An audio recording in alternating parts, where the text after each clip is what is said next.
So Brandon is out on the streets of Toronto covering that scare from yesterday and the police reaction. So I'm going to take over your take for today. All right. Been a lot of reaction to Ontario's move this week to scrap the province's sex ed curriculum. So come September, new school year, students will be learning from the old curriculum. That was last updated in 1998.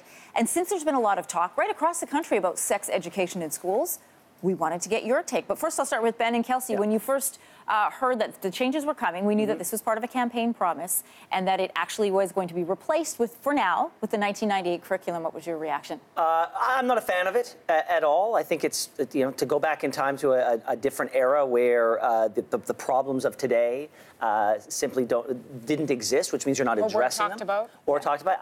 I'm not a fan of it. But as you said, it was a promise. I'm wondering, I'm most concerned about how long this stopgap measure is going to be in place before they come up with what they view is an appropriate sex ed curriculum. You said it best, Emery, so I'm borrowing your words here because you put it in beautiful perspective for me. We wouldn't go back and teach science from 1998, so it seems odd that we would go back and teach sex ed from 1998. There'd be a huge uproar if we said we're going to teach math from the 90s, right? Right. So, yeah, it seems alarming for sure. Yeah, I mean, this is a hot-button issue, election issue here in this province for sure. But we thought then let's take a comparative look across the country and figure out what is being taught in other schools, where Ontario sits in relation to that. But here's a little bit more about this sex education curriculum that is going to take place come September.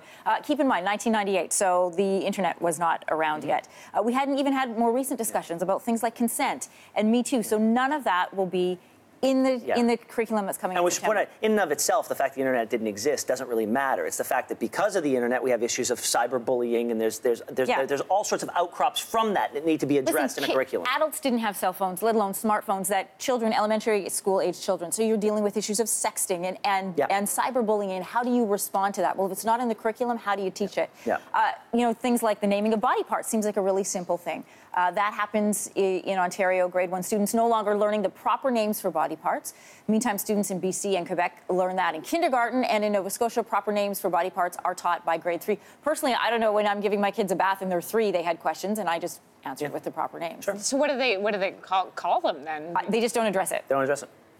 You just have privates. Okay, great. Right, and down there. All right, another hot topic is understanding consent. And we know that in the province of Ontario, it was the push of 2 teenage girls that actually had this written into the curriculum. This is from the mouths of the students we are trying to teach.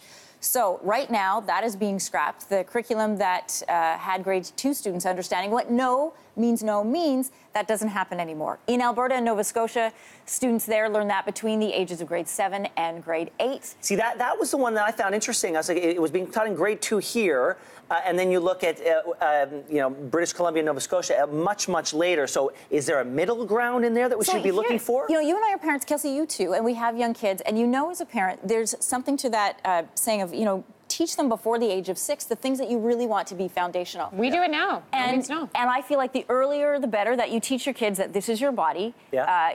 People have to ask permission, and not everybody should be allowed.